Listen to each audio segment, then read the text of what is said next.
So, I mean, again, I wonder why Chuck really had to go all the way to Rome, because they didn't shoot any of the fight footage in the Colosseum. So it's just these setting up shots. And I think most people don't realize that the actual fight was done in Kowloon, in Hong Kong. Yeah. What surprised me, I guess, is the fact that all of it was done in Kowloon, because I've seen other Hong Kong movies where they basically shot some stuff overseas, and then when they got into the intricate stuff, because action takes a long time to shoot, they'd be coming back and shooting in the interiors in Hong Kong. But actually for this movie, none of the action was shot, and even here with the warm-ups, it's all on this soundstage at Golden Harvest. But it's pretty smart. I mean, people do believe that is actually in the Colosseum. I mean, it's a great job of painting, that background. It looks like the real thing. Yeah. Bruce, I remember Chuck actually was not quite as heavyset as this prior to filming, and then Bruce wanted him to beef up so that he was, even more of an impressive opponent for Bruce to fight. So Chuck got to eat all the pasta and ice cream he wanted when he was in Rome. It must be quite nice. I wish I could be in that position. And then we juxtapose the styles. You see the thing with Bruce showing off his incredible physique and his movements up against Chuck doing his more hard style Tang Sudo karate movements. You know what? People always ask me about that business with the kitten, and I just don't know what it's about. Any ideas, John? I mean, I guess you weren't here at the time this was being shot, but what do you think the business is with the kitten is all about? Well, I think just to give it a little, this extremely heavy-duty fight scene and all that, and this is just to give it a little bit of relief. Right. Yeah. And what happened to the cat? No, sorry. They probably cooked it on the last day. They cooked it on the last day of filming. Look at those back muscles. Phenomenal. The hunchback of Kowloon Tong. Incredible. Yeah. And the amazing thing to remember about Bruce is that he was not somebody born an incredible physical specimen, but he had one leg shorter than the other, terrible eyesight, a lot of physical, one undescended testicle. I don't know if that would affect his balance when he was kicking, but it was a lot of these things, and he overcame all of them by this sheer incredible willpower. He had more willpower than anybody I've ever met.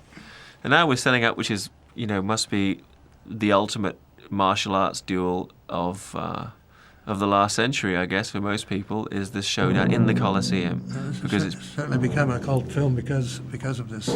Bruce Lee, Chuck Norris, and it's in Rome in the Colosseum. It's like the famous, the ultimate what if, isn't it? Like, what if Muhammad Ali could fight Joe Louis in his prime, and all those old kind of bets and barroom contests people have among great sportsmen. So it's Bruce versus Chuck Norris. And I remember reading that Joe Louis claimed in some interview that he was going to play the role. But I think actually probably it was more that Bruce, in a general sense, had said when he was training Joe Louis, who at that time was a great karate champion, that he'd said, I want to do a film one time and use you as a bad guy, without specifically knowing it would be Way of the Dragon. Because I know that by the time this film was made, when they'd been in LA together, Joe and Bruce Lee had fallen out. So I think unlikely he would have called up Joe to come to be in the film. And he was much closer with Chuck. And, in terms of both size and build, I think Chuck makes a better foe than Joe. Joe was a great-looking man with a great physique, and I think it would have been, again, Bruce really knew how to cast the film to put himself in the spotlight, to give other people their moment, but to make sure people knew who the star was. And he was the star and then some. Here we see the change. He's getting beaten up because he's doing the solid style, trying to meet the bigger opponent using the solid, hard karate style. And now the Ali shuffle coming in. What are you going to say, John? Well, the fact that this was Chuck's first movie. Yeah. And this film, I don't know, a lot of people don't realize, but it's still in the top 50 movies ever made as far as box office Really? receipts. Worldwide? It wouldn't surprise me. And in fact, you know what is interesting to me is if you look at against the, like the cost of the production against its earnings, it's probably dollar for dollar one of the best earners in the history of filmmaking. I mean, Big Boss and Fist of Fury were even cheaper, so maybe that would be even better odds. But Way of the Dragon, and of course it was huge. It was his biggest hit in Asia. I mean, Enter the Dragon didn't perform that well. People thought it was too westernized. It was in English. They dubbed it into Chinese, but it still didn't really work. Whereas this film was really the one where he played to his Asian audience perfectly. And it's showing somewhere right now. Yeah, as we Many speak. places in the world. Sure. It just never stops showing. Yeah. I was walking down Times Square in New York City a couple of years ago, and they had big long line of people waiting to get into film, and I was with a couple of friends and said, "Hey, look, they're playing Way of the Dragon over there, Return of the Dragon in the States." Right. But so we went over, and these guys said, "Hey, come on in." Yeah. Asked a lot of questions. Incredible. I mean, and you know, it's great that you're, you know, still healthy and active and mobile, that you go around and you can really appreciate this, because, you know, a lot of the people who've worked with Bruce aren't around really to enjoy it. And in fact, Bruce himself, you know, tragically is not here to enjoy it. I feel fortunate that way, and the fact that people do remember, and Yeah. it's an honor. Yeah. And this sequence here, I love the crisp choreography, each movement very clearly defined. I mean, today it looks great, but I mean, again, I really would say to people, look at the choreography of Hong Kong and American movies of this era, and it's amazing. You know who I think is underrated as a screen fighter, who had a little of the Bruce Lee about him, was James Cagney. And he was somebody who also had been a dancer. And there's a couple of movies he made. Blood on the Sun was one where he was doing jiu-jitsu. And he's very underrated as a screen fighter. You ever seen any Jimmy Cagney movies? Oh yes, Check him out. And he was a great dancer too. Yeah. He could tap dance. Dance, box, and Bruce, of course, had been a cha-cha champion. Did he cha-cha on the set? He did a little cha-cha, yeah. He was a Hong Kong champion. Right. I mean, this fight, I mean, it would be great if you could go back and say, okay, now let's have Chuck get into that rhythm of, you know, the Ali shuffle and continue the fight on and have it back on even pacing, and Bruce having to raise the notch again. But I guess, you know, he reached a point of thinking, okay, fine, we're not going to have those long, drawn-out fights. But if there was ever something that left you wanting more, then it's, you know, Bruce Lee in a fight sequence. You know, it's economical. But you know that it really should be called Bruce Shuffle. Yeah. Because Ali got it from Bruce. That Ali was he copied. I know Sugar Ray Leonard had copied Bruce's style, but I thought that Ali was actually doing that before Bruce. But we'll go back and check. And it's something for the watchers of the DVD to debate and do their own research on, because we're not sure on that one.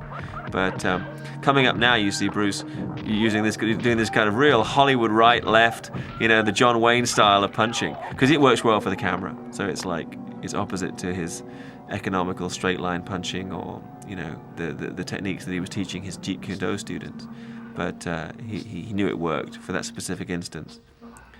And one thing I really appreciate about Bruce Lee's films is the fact that in this particular sequence, he really doesn't state what he can imply, and he has this communication between these two warriors, especially set in the Colosseum. I mean, recently we had the big movie Gladiator by Ridley Scott, where you saw these guys fighting to the death, and he's making the very, you know, apt analogy of the modern martial arts guys, these new gladiators fighting to the death, and the sense of honor between them.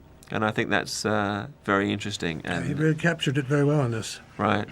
They were actually, there was going to be a biopic shot by Universal about Bruce Lee that was shelved for whatever reason, and it went into pre-production, I think, very shortly after Bruce died. Was going to star a kid from Canada called Alex Kwon. I think Alex Kwok was his real name, but they called him Alex Kwon. And Chuck was going to be in the film, and Barbara Streisand was one of the producers, and they were actually going to go to Rome and shoot a real fight between this guy and Chuck.